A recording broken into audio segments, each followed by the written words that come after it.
Okay, welcome to DRM News Global. There's a headline that's really caught my eye.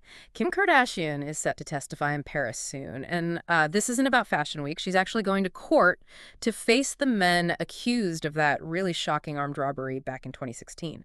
Let's maybe unpack this. What's the core story we need to understand here? Well, it's fascinating, really. You've got this convergence of a massive celebrity crime story Yeah. and the personal side of it, the victim's resolve almost a decade later. The trial itself actually started in late April in Paris. Right. But Kardashian planning to be there in person, that's set for May 13th.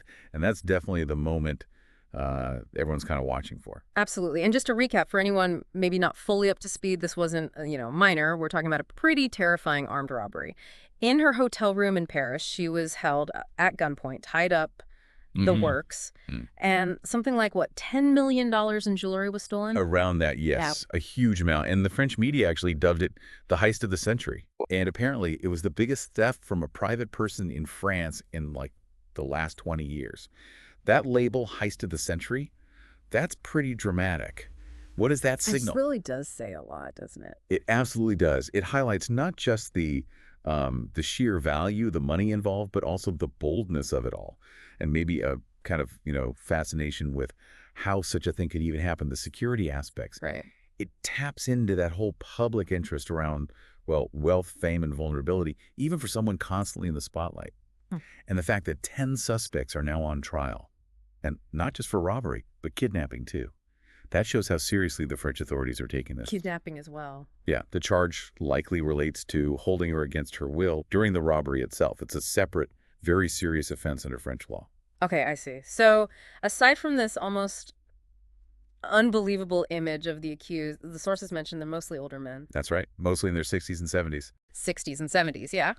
With these nicknames like Old Omar and Blue Eyes, the press even called them the Grandpa Bandits. The Grandpa Bandits, yeah. Putting that sort of strange detail aside, what's the real significance of her deciding to go there to face them? Her legal team used words like dignity and courage. That feels quite pointed. It really does. It speaks volumes about her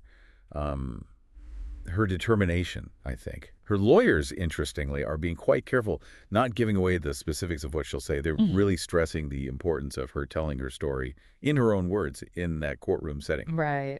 And given how much media coverage there was right from the start, this feels like her wanting to reclaim her own narrative within the actual legal process. Makes sense. And this appearance, I mean, it's obviously going to bring even more attention to the trial, no doubt about that. You can just picture the media circus when she arrives. But, putting the media aspect aside for a second, it just strikes you how deeply traumatic this whole thing must have been for her personally. One of our sources quotes her calling it the scariest thing she'd ever experienced. For someone so public, that really hits home. It really does. And it's important to remember what happened right after. She stepped back from public life, went off social media for a while, which for her is quite significant. Yeah, definitely. That really underlines the psychological impact, doesn't it? So when her lawyers talk about the value of hearing her testimony directly, it's not just about the legal facts. It's about the personal toll, the emotional fallout. It makes you think what that moment will actually be like. Being in the same room, confronting them after all this time. Our sources do mention the French authorities put a lot of effort into the investigation. Right. A huge investigation. And it sounds like Kardashian has been, fully cooperative, grateful for their work, which led to these arrests, and now 10 people facing trial. Yes, and what's quite fascinating here is a specific detail. Despite all the arrests and this ongoing trial, only one single piece of jewelry has ever been recovered. Just one. A diamond and platinum cross. Really? Only one piece? That's it. The really famous one, the $4 million engagement ring from Kanye West. Still missing. Wow. That huge ring is still gone? Still gone. It really highlights that even with the legal process moving forward, there are these very real, unresolved parts of the crime. Tangible loose ends. It really does drive that home.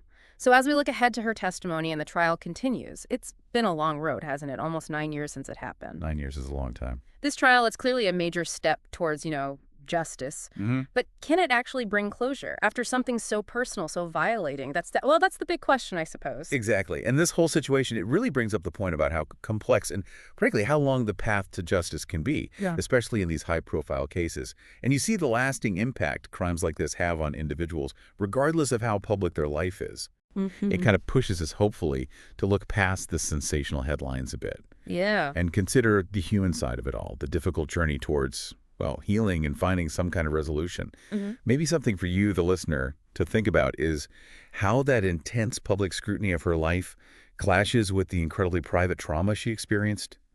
How does a trial even begin to navigate that?